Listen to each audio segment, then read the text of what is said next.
Elle vient de partout, ils refusent d'aller nulle part. Ensemble, ils vous amènent exactement là où ça fait réfléchir. Brick Villemur. On va revenir sur le congédiement du fonctionnaire Olivier Smith-Lauzon. Ça a été annoncé il y a quelques heures. Il a été congédié par le gouvernement du Québec il y a quelques jours pour avoir parlé à Radio-Canada, pour avoir finalement révélé des données problématiques, des dépassements de coûts, des détails précis sur l'attribution de mégawatts à des entreprises comme Nordvolt. Il a été congédié aussi potentiellement, on n'a pas de preuves, parce que lui-même ne l'a pas reconnu. Monsef Déragi du Parti libéral du Québec ne veut pas révéler sa source, mais il a peut-être été congédié aussi parce qu'il aurait envoyé des documents au Parti libéral du Québec, des documents qui faisaient part de dangers des investissements publics. On va rejoindre le syndicat, le président du syndicat de professionnels du gouvernement du Québec, Guillaume Bouvrette. Bonjour. Bonjour à vous. Justement, là, concernant le PLQ, parce que Monsef Déragi avait brandi un document devant les journalistes à l'Assemblée nationale. Et pour la petite histoire, tous les points de presse sont ensuite numérisés et mis sur le site de l'Assemblée nationale. Et le gouvernement a demandé qu'on enlève ce point de presse-là de Monsef Déragi parce qu'il présentait un document confidentiel qu'il avait reçu de la part d'un fonctionnaire. Et dans ce document-là, on voyait quelle entreprise recevait le nombre de mégawatts et ça prouvait qu'il allait manquer de mégawatts, contrairement à ce que le gouvernement disait. Est-ce que c'est ce fonctionnaire-là, Olivier Smith-Lauzon, qui a envoyé le document? Vous comprenez que je ne fais pas les enquêtes, M. Villemur, là, mais selon les informations qu'on a, la fuite de ce document-là à Monsef Déragi, c'était le motif pour déclencher une enquête.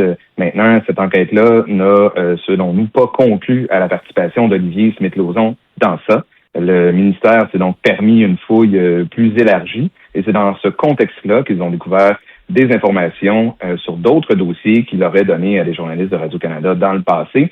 Et c'est ça qui est à l'origine de son congédiement ici et ce n'est pas du tout donc le motif initial de la fuite au Parti libéral.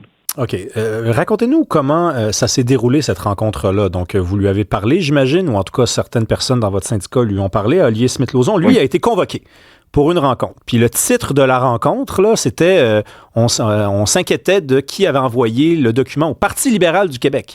Et lui, il dit à Thomas Gerbet, on ne m'a pas posé de questions là-dessus. Puis ensuite, on m'a congédié. Est-ce que c'est bien ce qui s'est passé?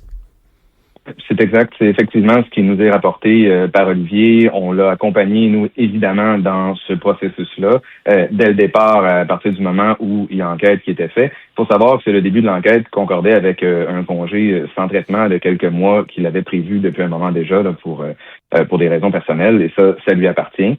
En cours de route, il est convoqué à une rencontre d'équité procédurale. C'est une étape importante dans le processus d'enquête et de sanctions disciplinaires dans ce cas-ci.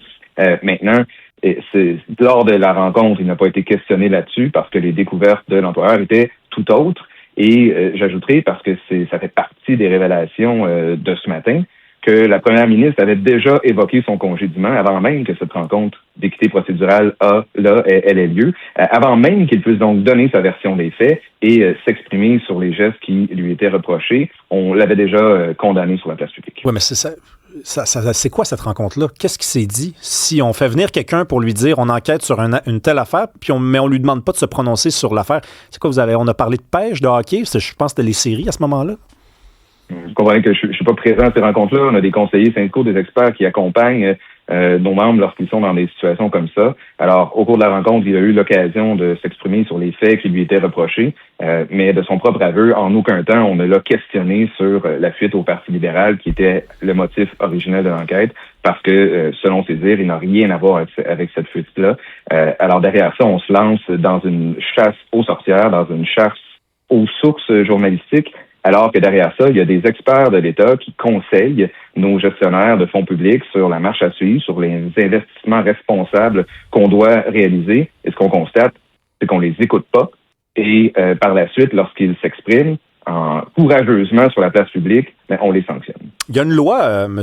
Bouvrette, c'est la loi sur les lanceurs d'alerte qui indique qu'un fonctionnaire doit d'abord informer son supérieur, le gouvernement en l'occurrence, de ses préoccupations.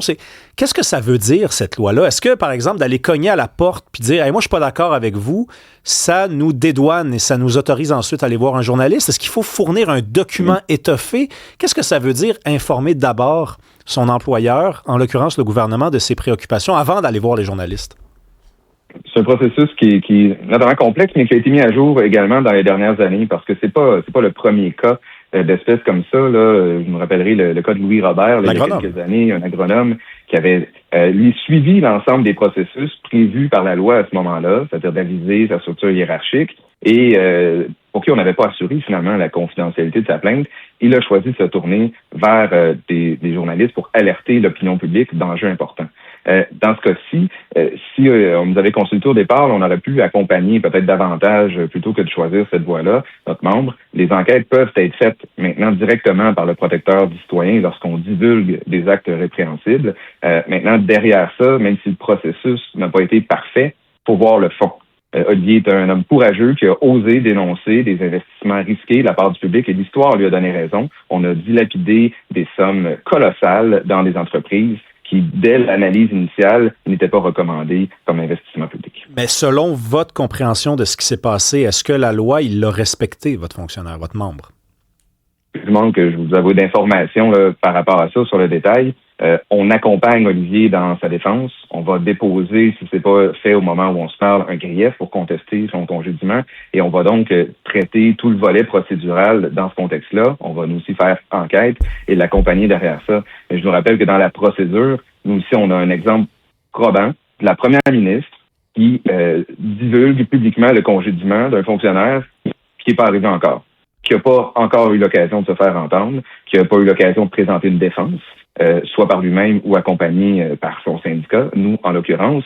Alors, il y a des manquements procéduraux importants de la part de l'employeur et on va certainement défendre Olivier dans ce cas-ci. Ben oui, je veux qu'on en parle de ça parce que c'est vrai que c'est bizarre. L'autre jour, donc, il y a une copie d'un courriel qui est divulgué publiquement. C'est un courriel qui a été envoyé d'Éric Girard à Christine Fréchette. Dans ce courriel-là, Éric Girard, ministre des Finances, dit « Madame Fréchette, Madame la première ministre, les Québécois ne sont pas dupes, ils sont capables de compter. Là, on dépense beaucoup trop. On dépense plus que ce que je vous avais suggéré de dépenser. Je vous avais libéré une enveloppe pour que vous fassiez un nom avant l'élection, pour que vous ayez des projets à votre nom. Ce courriel-là est rendu public et devant le tollé, Christine Fréchette dit, première ministre, elle dit, on a déjà composé par le passé avec un fonctionnaire qui divulguait de l'information et on l'a congédié. Mais vous faites bien de le rappeler, il n'avait pas encore été congédié. Comment vous interprétez cette sortie-là? Est-ce que c'est parce qu'elle ne le savait pas qu'il n'avait pas été congédié ou c'est parce qu'elle estimait qu'elle pouvait mieux paraître en brandissant le fait qu'un fonctionnaire venait d'être congédié? Je pense qu'il faudra certainement lui poser la question. Elle a peut-être simplement été mal informée, mais le processus était loin d'être complété à ce moment-là.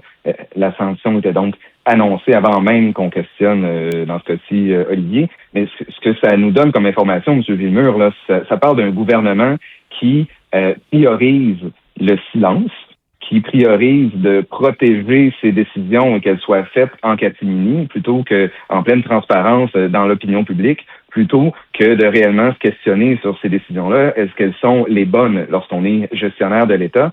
C'est une chasse aux sources qui est récurrente dans cette culture de la peur finalement instaurée par la CAQ.